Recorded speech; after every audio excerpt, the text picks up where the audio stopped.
Menjebak Jokowi lewat vaksin Cina, ditulis oleh Alifur Rahman dari sifar.com. Halo, Assalamualaikum. Berjumpa dengan Suara Kirana di channel Jurnal Media.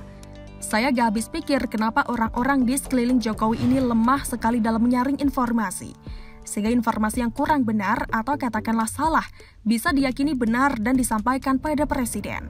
Kemarin muncul banyak berita sinis dari media anti pemerintah. Intinya, Presiden mendesak agar vaksin COVID siap dalam 3 bulan, lalu ditolak oleh tim uji klinis vaksin, Profesor Kusnandi Rusmil. Alasannya karena uji klinis tidak bisa dipercepat. Di mana-mana uji klinis selalu butuh waktu lama.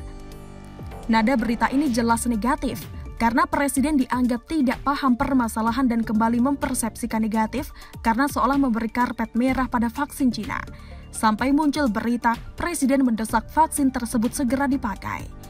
Niat Presiden sebenarnya baik, ingin segera bebas dari ancaman COVID dan kehidupan berbangsa kembali normal. Tapi informasi yang disampaikan oleh pembisik setengah-setengah, entah karena punya kepentingan proyek dan free vaksin, atau memang ada niat jahat lainnya. Sehingga vaksin dari Cina tersebut seolah sudah bisa disuntikan untuk penyembuhan massal. Selain itu, sebagai Presiden, Jokowi mesti sudah hafal betul negosiasi modal begini. Sehingga dengan informasi setengah-setengah itu, Presiden dengan kekuasaan dan logistiknya mengira dapat membantu mempercepat, seperti yang sudah-sudah. Anehnya lagi, koordinator lapangan tim uji klinis Edi Fadliana sama-sama Bandung dan Unpad dengan Profesor Kusnandi tidak konsisten dalam pernyataan. Edi menjelaskan bahwa vaksin Sinovac memiliki tingkat keamanan yang cukup tinggi. Klaim ini berdasarkan uji coba di Cina. Vaksin ini sudah disuntikan ke aneka pasien, baik yang diare, radang paru-paru, dan penyakit lain yang tidak berhubungan dengan COVID. Tapi setelah itu, Edi mengatakan bahwa vaksin Sinovac tersebut terbuat dari virus yang dimatikan, tapi punya daya untuk antibodi. Sehingga kalau diberikan pada pasien COVID kondisi berat tidak berbahaya. Dua hal ini agak bertentangan dan aneh. Mana bisa klaim aman terhadap pasien non-COVID di Cina, tapi di Indonesia mau disuntikan ke pasien COVID dengan alasan tidak berbahaya?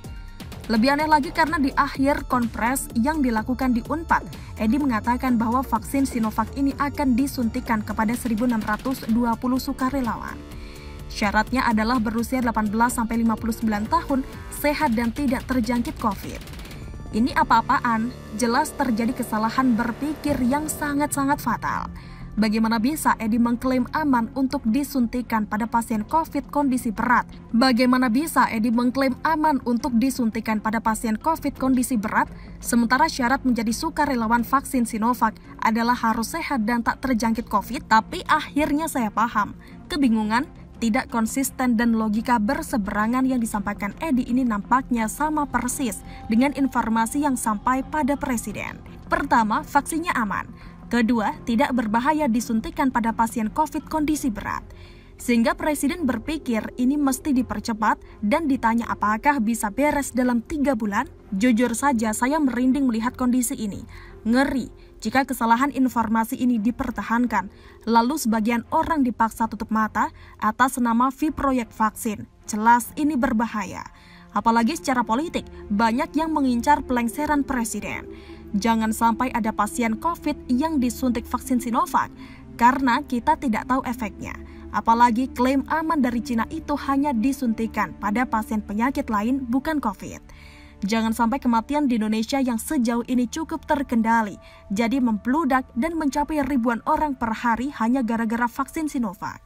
Efeknya akan sangat fatal, kepanikan. Terakhir, suka tidak suka COVID adalah virus tidak mematikan. Bisa sembuh sendiri asal imun tubuh bagus. Jauh lebih banyak yang sembuh ketimbang yang mati. Itu pun yang mati rata-rata karena disertai penyakit bawaan yang sudah berpuluh tahun diderita. Aneka vaksin yang sekarang sedang diuji sejatinya tidak bisa dijadikan patokan harus sukses. Bisa juga gagal.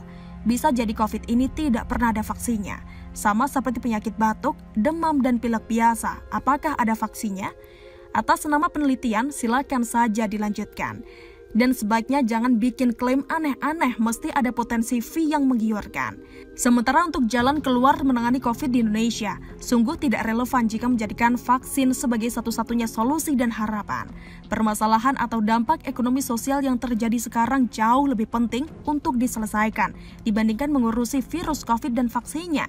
Vaksin belum tentu siap tahun 2021 atau bahkan belum tentu ada yang sesuai. Sementara kita tetap harus membiayai kebutuhan hidup, begitulah kura-kura.